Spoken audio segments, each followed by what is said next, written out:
Hello there, and welcome to Doctor Who Radio Show. I'm That's The Way It Goes 09, and this is Stephen Price from Wales, UK. Wales, to be precise. And it's nice to be back again. Hope you've enjoyed your holidays. And well, this Sunday, the 4th of August 2013 on BBC One, 7 PM British time, we finally got to find out who the successor to Matt Smith, the 11th Doctor, would be. And the successor is the third Scottish person to play the Doctor, Peter Capaldi. What were your thoughts on the casting, Steve? Excellent casting. I was worried in case it'd be a younger Doctor. And when he walked out, I thought, relief. Great choice. Did you think it might possibly be like any other actors? Because I did. No, he's been an avid Doctor Who fan, and I think he'll stay in the role for many years. I know he's 55. He's a year older than I am, but yeah, he'll last a few years. Well, at least I'd say about 5-6 years. Holy smokes! Because I had this idea possibly that it would be a younger actor called Daniel Rigby. And he's appeared in British Telecom adverts. And I believe he's appearing in a sitcom that David Walliams is. I'm not sure what it's. It's about a school or something like that. But it's only just started, you see. And he's appeared in lots of films recently as well, so I presumed it was him. But it was always hinted that the next Doctor would be, an older Doctor from the, what River Song has said in the past.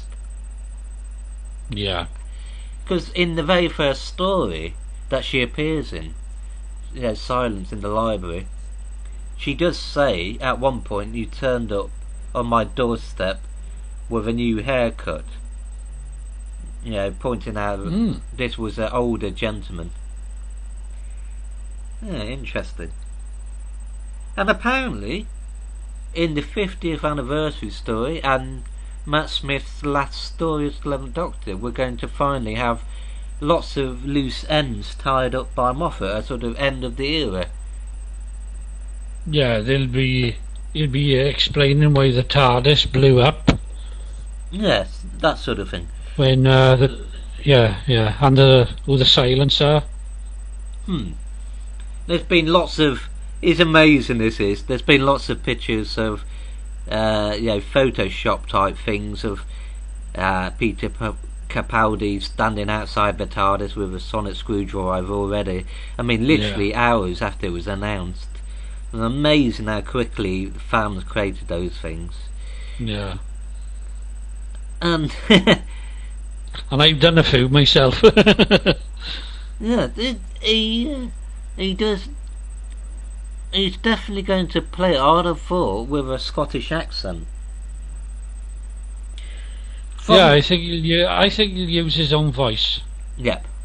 And a good thing about this Doctor, there'll be no love involved. In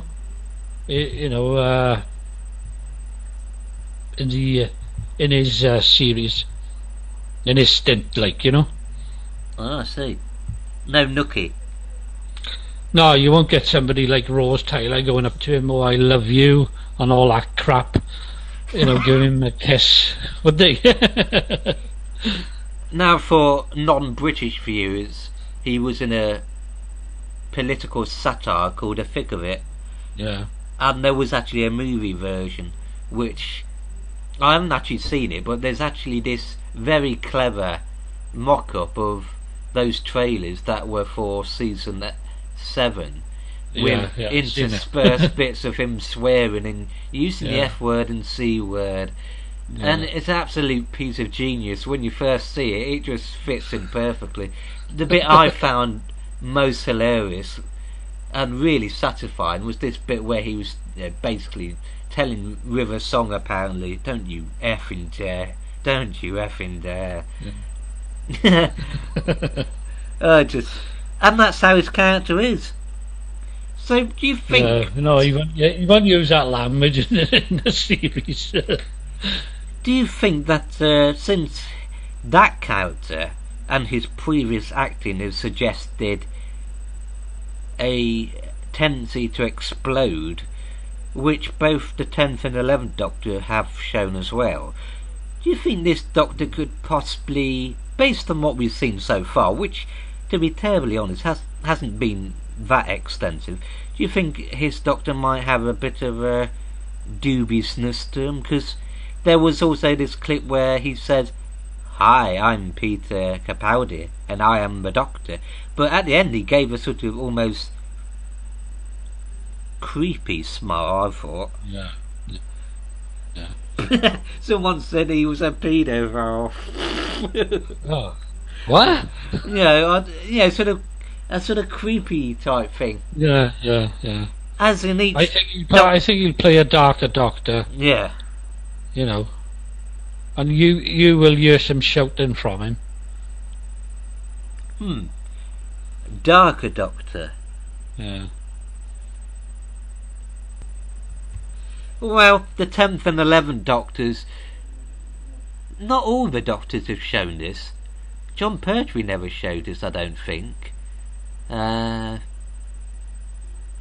Peter Davison didn't show this, but no. I think the 1st, 2nd, 4th, 6th and 7th, the 9th, 11th and 10th, well, 10th and 11th Doctors showed a happy-go-lucky, friendly savior of the universe, friend to all the species, but with a little unnerving sort of, like he's a ex-villain of the universe, sort of covering up his real, true, deep within persona. That's the impression I get, especially the 4th Doctor, because, I mean, the Invasion of Time shows this perfectly. He goes absolutely to the point of almost being corrupt. Have you noticed that Invasion of Time has a lot of traits that the 10th Doctor had at the end of Waters and Mars? Yeah. Where he's not just simply pretending to be, evil. It looks like he has finally sort of caved in. What do you think? How do you think the 10th is not the 10th, the 11th is gonna regenerate? Will he be trying to save somebody's life or something, or will the silence do something to him? Or that's the question that not many people have been asking. I don't think. Everyone's been focused on the 50th anniversary and what happens in that story, if past Doctors will or won't appear. But very few people, I don't think, have really debated on how he's going to, pass the torch, as it were, to Doctor 12. And how does the forgotten, the disgraced Doctor John Hurt fit into it all? Yeah. Because I'm going to say this to the viewers. My fellow Whovians like Matrix Lord 212 and Sammy Carter and Mike Shannon, Asperton Star 2009 and Monk of Magnesia, yourself, and all the other young and old Doctor Who fans, and also Joker Scribe as well, Trey Student 1 as well, and my sister-in-law Jade, who's a huge Doctor Who fan. I'm going to say this: nobody has ever commented, as far as I'm aware, apart from myself, on the fact that the new Doctor is older, and so is John Hurt. Is that a connection? Is that going to play into the regeneration? I've always got the impression recently that Name of the Doctor, the 50th anniversary story, and you can carry on with what you want to say after I finish this. Yeah, Name of the Doctor 50th anniversary story, and also the next story, which is called The 12th Night or whatever, is like a trilogy, linking into each other. Yes, something's going to happen to the 11th Doctor. Matrix Lord was saying that he could be injured. He starts to glow and through the Christmas special, and all of a sudden regenerates into the 12th Doctor. Ah. Well, my point was though, since John Hurt is an older Doctor, do you think that's going to play into how the Doctor changes, and also perhaps the circumstances, like perhaps he gets severely injured in the 50th anniversary story, and just like Caves Androzani, he's slowly dying in his last story, because in that story the 5th Doctor was poisoned at one point, wasn't he? Yeah. So something similar. Or it could be completely different. He could battle against the Daleks. He could, the Master could come back. You just don't know what's going to happen.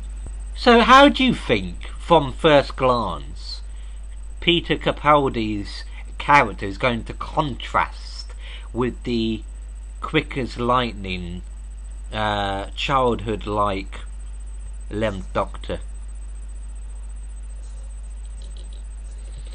He'll be entirely different manners and all this and that. I wonder what his outfit is going to be. That's another thing. What is his outfit going to be? Because he's not going to wear a bow tie. Well, pictures have shown him wearing a sort of Scottish, cardigan and a scarf, but I don't think that's his final, official costume. I think he's just going to be very Scottish. The 10th Doctor wasn't very Scottish.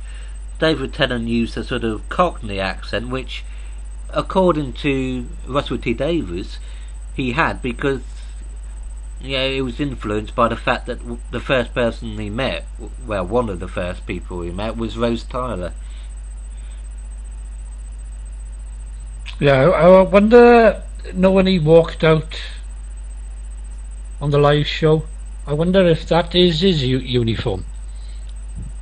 He's dressed in blue. Yeah. I've seen him in sort of black suit with a white and a sort of goatee type thing. So what we see of him now might not be the finished product, possibly. No, he's been the way he's grown that like little bit of a beard and moustache is because he's been filming The Musketeers for the BBC TV series. That's why. Which is shit. Now he's completed it, isn't he? Shaved off. I see. That made him again look very much like John Hurt's Doctor, oddly enough. Yeah. I'm sure that must have some sort of influence, I don't know. Because as Mike Shannon and others have suggested, when we were doing a Whovian, the real Whovians the other day, suggested that the 12th Doctor could be in the 50th anniversary himself. So he might be influenced by, the forgotten, disgraced Doctor appearance and sort of age-wise. He might decide. No, I don't think he'll see it. Yes, go on. I think you won't see him until the regeneration. Well, I've always had a feeling that the events of each regeneration story have had a direct effect on the personality or behaviour, even dress sense of the new Doctor. Kayvan Razani, like I was saying, he's poisoned by Spectrox. His entire mind is delusional and, hallucinating. And the explosion of regeneration is one that's really crazy in some ways, which leads to his erratic persona and even more erratic, some would say rather tasteless, jazz coat. And then you have the Sixth Doctor regeneration at the start of Time and Arani, where he was manipulated basically into dying by the Ranis somehow. And what happened with the Seventh Doctor? He had a determination to be more in control of events to the point of actually causing the whole thing in the first place. Yeah, it is. The 12th Doctor will be a totally different man, and his manners and everything like that. He might be a, down-to-earth friendly Doctor. He might be a nasty one. Yeah. He might even go to strangle Jenna Coleman. Like the Sixth Doctor did. Very possible. Yeah. There's always been suggestion with President Borusa particularly, that, and the Master even, when he started to, he went past his 12th regeneration and became a rotten husk. With President Borusa, he started to become corrupt, The implication being that the more regenerations you go through, the more unstable and dangerous the next regeneration might, be. It won't be such a case of, like the Second Doctor simply getting up after regenerating out the First Doctor, as though nothing had happened at all. You get to the Fourth Doctor, the Fifth Doctor and Sixth Doctor when they were brand new, and they're basically suffering from trauma of different extents. Do you think he might possibly be going mad when he's become the 12th at the start? No, I don't think so. I don't think he'll go mad. No, Will he be effing and using the C word? No, he won't do that. He'll be taken off the air then. Yeah, that'd be funny if he faced the Daleks, Yeah, you're going to get off this hunting planet, eat my planet. Effing, oh, F off, Davros. You little nonce. One thing I've wondered and thought about also, in Good Man Goes to War, the 11th Doctor actually meets that young female soldier who's already encountered him, apparently, in the Gamma Forest. Do you think the Gamma Forest will actually be pivotal to his final story? Because, presumably, that might be, she might have witnessed the events leading to the 11th Doctor's demise and the 12th Doctor's arrival, so to speak. Yeah. I wonder who he'll go up against in the 12th Doctor's first outing. That girl did know about the... she had the leaf, didn't she? So is it possible that the 11th Doctor in his dying moments might have given that young soldier the leaf, which she then takes back with her when she's older, and then meets him earlier on as the 11th Doctor before that even happened, passing it on to him so the secret of River Song is finally revealed. I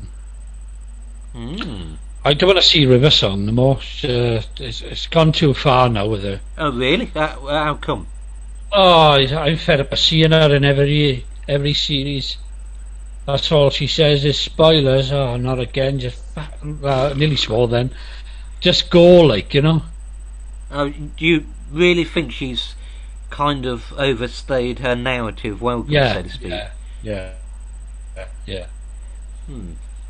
They want to put an end to her now. Nothing to do with her age, though. Nothing to do with her age. Steve, is there anything to do with her age, would you say? Or is that nothing to do with it? Nothing to do with it. It's just. In one word, how would you sum up River Song as we've had to endure in the last, season? Pain in the arse. That's 2 words. Pain in. No, that's 3 actually. I don't know. The whole idea. I think you agree was just do the story. Just do the story and just end her there and then. Yeah, must end at some point, mustn't it? Yeah. I mean, granted, it doesn't have to be even sort of going backwards in her timeline, but going forward in his. It could be back to front and sort of timey-wimey. But yeah, what we wanted with the 12th Doctor is a fresh start, no River Song. Yeah, nothing like that. Just new adventures. She could be part of the end of the 11th Doctor and the arrival of the 12th Doctor, but it could also be, the final sort of end of a chapter, so to speak, of her. Yeah. The last time we saw her, she'd actually escaped the library, so it isn't the River Song flesh and blood wise, but the ghostly one. And she looked rather unhappy because she looked like she knew, they were going to write her out or something. I think the major F-up, so to speak, to paraphrase the next Doctor, is that there's not been enough episodes each season, and that has really hindered the potential of the River Song idea. Perfect example, everyone, as I've said countless times. In season 6, wasn't it, I believe? You had Mel's appear, who turned out later on to be a previous regeneration of Melody. And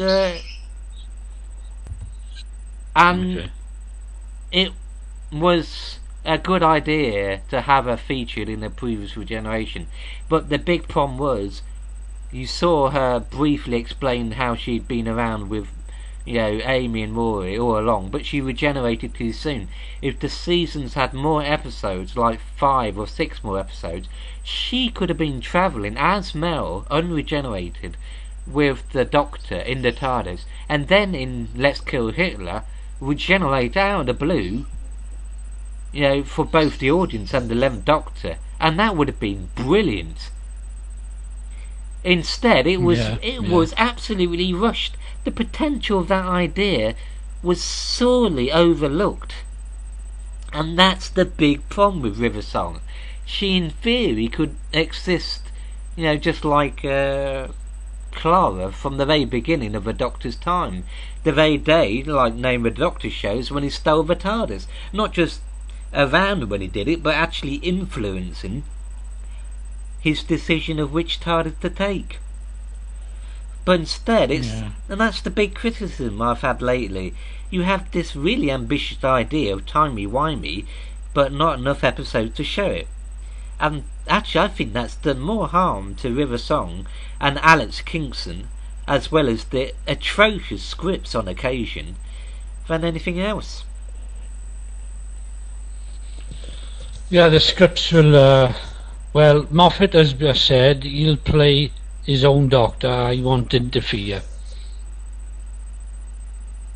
Yeah.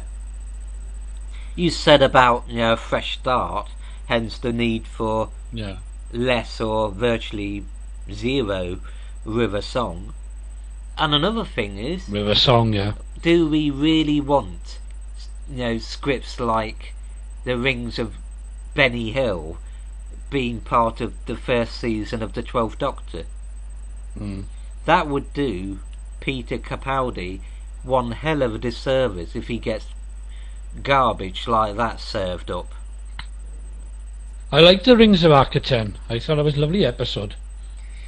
Well, some scripts have really not done it for me, and this is a new Doctor. I mean, the 11th Hour was absolutely brilliant for an opening Doctor story.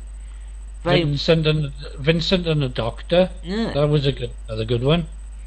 But it was but that was done by a different writer. The other bad one was when they were on a pirate ship. Yeah. That was another bad one. I just think we should have more episodes, more polished scripts, particularly with a brand new Doctor, presumably being here by this time next year. Yeah, no split seasons unless they have it on for an hour, not 45 minutes. Yeah, that's another thing. So, just like the old days, oddly enough, it's lack of episodes, too short running time, and according to Stephen Moffat, a budget problem.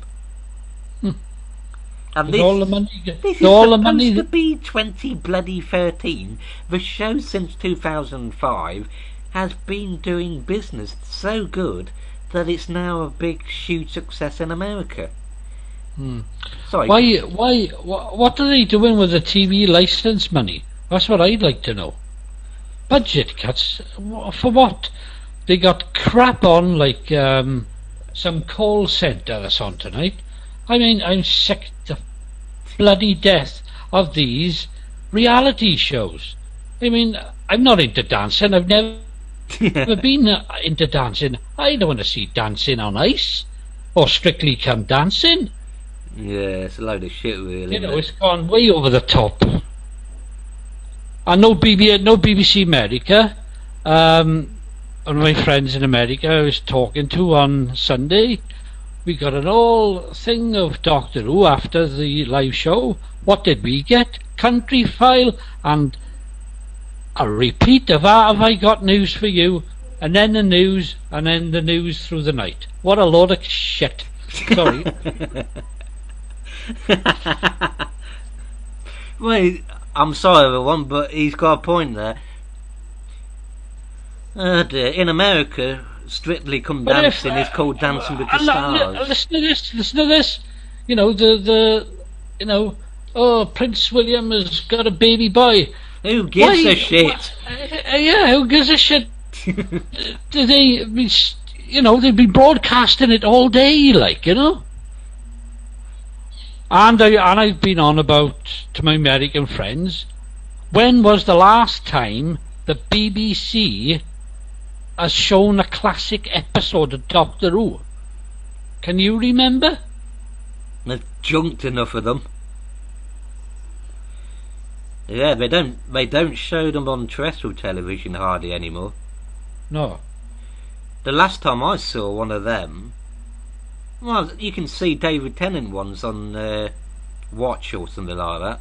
Yeah. But I'm on about the classic, the John Pertwee, Peter Davison episodes. What are they? Why aren't they being shown? I did see Doctor Who episodes shown on Sci-Fi HD a couple of years ago, and I think the one I was watching was Tomb of the Cybermen, Revenge of the Cybermen or something like that, and it was beautiful HD wise, but really apart from that you just get them on DVDs and that's it really. But they have very good features. That's why it was so good during the actual Doctor Who live, The Next Doctor, that they featured so many wonderful clips and input from virtually everybody from every single era. But not that many Doctors, oddly enough. Only Peter Davison and Colin Baker. The last classic episode I seen on TV was about 15 years ago, and it used to come on the Saturday and Sunday on UK Gold, and it was showing the Tom Baker series. Oh yeah, blimey. Oh dear, yeah, I remember and that. That's all they show and watch is from the 2000 up to the present. So in short, Peter Capaldi is going to be a good Doctor.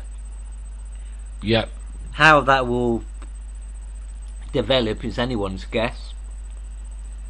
River Song should be really having her marching orders. And yes, definitely. basically we need more episodes and more time and more money in the series. Yeah. Anything to boost the profile of the series further and ensure that, just like, the 11th Hour and the first Matt Smith season, it is another revitalisation of the series, which is the whole point of regeneration, not just the Doctor but everything else as well. Something I want to bring up. Where is the 50th anniversary trailer? Still in America. It's been shown at Comic-Con. Nobody recorded it. When are the BBC gonna show it? Because I remember Moffat said, we'll be celebrating it for long time when it comes out in November. Be day after day after day, and it's just one special. Yeah, it does seem more of a case of promises, but not really matching up to the reality. Because the way Moffat described it, it was going to be a celebration to make all past Doctor Who celebrations look like a blooming tea party. Yeah. And that was the controversy. It was almost like, well, if you come here and pay lots of money for this Comic-Con, then you get to see the trailer, and if you don't, then F you. Yeah. Because Peter Capaldi, I don't know if you noticed that in the live event, he wrote to the Radio Times, and he was age 15, 1976. Yeah, that's true. So I presume when they do the British version of the 50th anniversary trailer, from what I've read, they're going to have to make up for that oversight by offering something even bigger. Perhaps a few clips of Paul McGann actually appearing. Never mind that question that must never be answered and hidden in plain sight, but there's another question. If a trailer for the 50th anniversary released in UK had clips of the 4th Doctor or 8th Doctor, that would be one hell of a all can't wait moment. Doing a big whatever it is, about 30-second trailer, they want to show little bits of clips and you go, wow, can't wait to see that. You got to put something in there good from the episode of the 50th anniversary. Yeah, because to some people they haven't even seen the first one, so it would all be absolutely brand new. And in 2000 and whatever, they're gonna be celebrating the 10th anniversary of the show's comeback. Yeah, that'd be pretty cool. Yeah. I have this idea that the UK 50th anniversary trailer will just be a middle finger from a BBC executive for like 30 seconds, and that's it. And they might put out another different trailer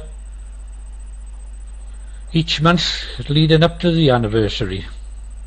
Yeah, like a month before, something like that. Yeah. Because it's not that long now, really. It's only September, October. November, 3 months and a half or something like that. Yeah. In terms of waiting for a new series recently, that's peanuts. Dingo's kidneys to a Silurian. Anyway, needless to say, that was Doctor Who Radio Show, and I have been That's the Way It Goes, and this was Stephen Price. Until next time, thank you for joining us, and keep Whoing.